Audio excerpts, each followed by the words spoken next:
savoir. Moi, mon nom c'est Amadou Lamine Ndiaye.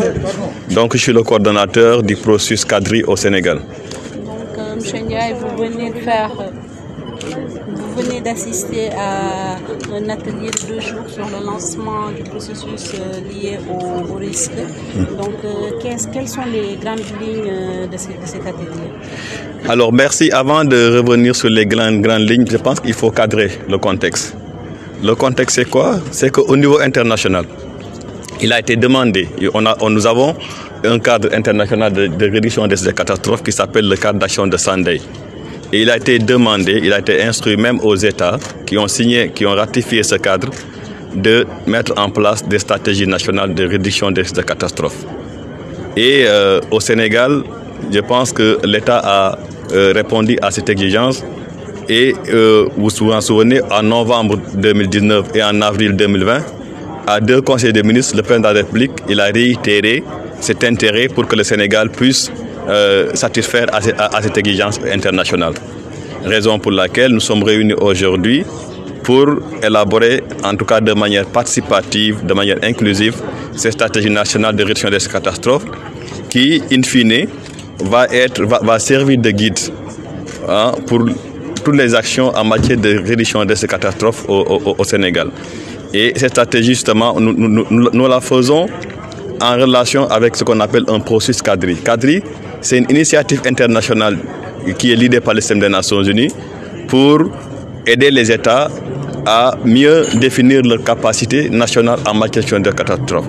C'est la raison pour laquelle aujourd'hui nous remercions le système des Nations Unies qui nous ont donné beaucoup d'experts. Aujourd'hui, je pense que nous avons une trentaine d'experts des Nations Unies qui sont avec nous, sans compter la part étatique, sans compter aussi les ONG qui sont en train de nous appuyer. Donc aujourd'hui, c'était la formation. Une fois qu'on a terminé cette formation, on va déployer les équipes de terrain.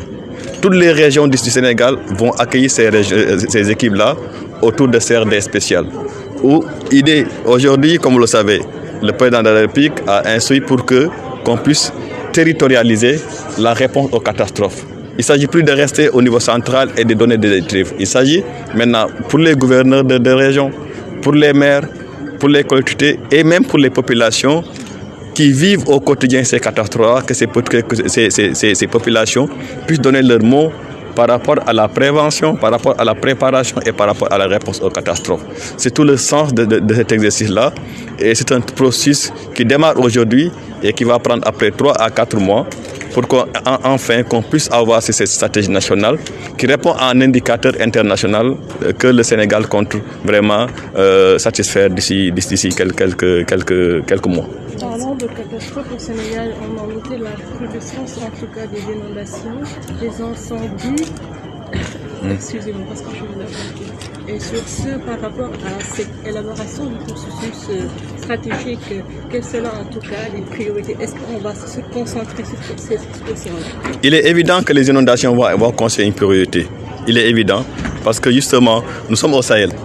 Et au Sahel, on sait que les risques sont des risques, la plupart des risques, en tout cas l'essentiel des risques, c'est des risques hydrométéorologiques. Ça veut dire quoi? Ça veut dire que s'il pleut beaucoup, on a des inondations.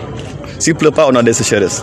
Donc, les inondations sont centrales, la sécheresse sont centrales par rapport à ces stratégies-là. On sait aussi qu'aujourd'hui, avec les changements climatiques, ce qui arrive est inédit. Ça veut dire qu'aujourd'hui, nous recevons beaucoup de pluie en peu de temps. Et ce qui crée vraiment beaucoup d'inondations, ce n'est pas uniquement au Sénégal, mais surtout le Sahel. Et il y a des raisons pour lesquelles, je pense que c'est l'une des raisons pour lesquelles aujourd'hui, on souhaiterait vraiment aller vers cette stratégie-là. On connaît, juste comme vous l'avez dit tout à l'heure, c'est les incendies de marché, c'est les TMD, donc les transports des matières dangereuses et tout le reste. Tous ces panoplies-là, nous allons les consigner. Et nous allons essayer de travailler autour d'axes stratégiques très clairs qui prennent en compte ces questions-là. Et d'abord, tout cela sera chapeauté par une vision avec des activités dans lesquelles on va mettre un coup. Et la saisie temporelle de cette stratégie-là, c'est la période 2021-2030. Donc c'est ça la saisie temporelle de la stratégie. Mais on va faire un plan opérationnel chaque 5 ans pour un plan opérationnel glissant qui va permettre de voir où est-ce qu'on en est. Et ce qui est central ici, c'est le contrôle citoyen. Donc il faut que les citoyens, tous les citoyens seront mis en contribution. Il y a une approche qu'on a déroulée depuis ce matin, qu'on appelle Leaving No One Behind, c'est-à-dire il faut laisser personne en rade. Tout le monde doit participer là où il est. Et là, j'attire votre attention, les journalistes. La communication va jouer un rôle important. Justement, dans le cadre d'Action de Sunday, il y a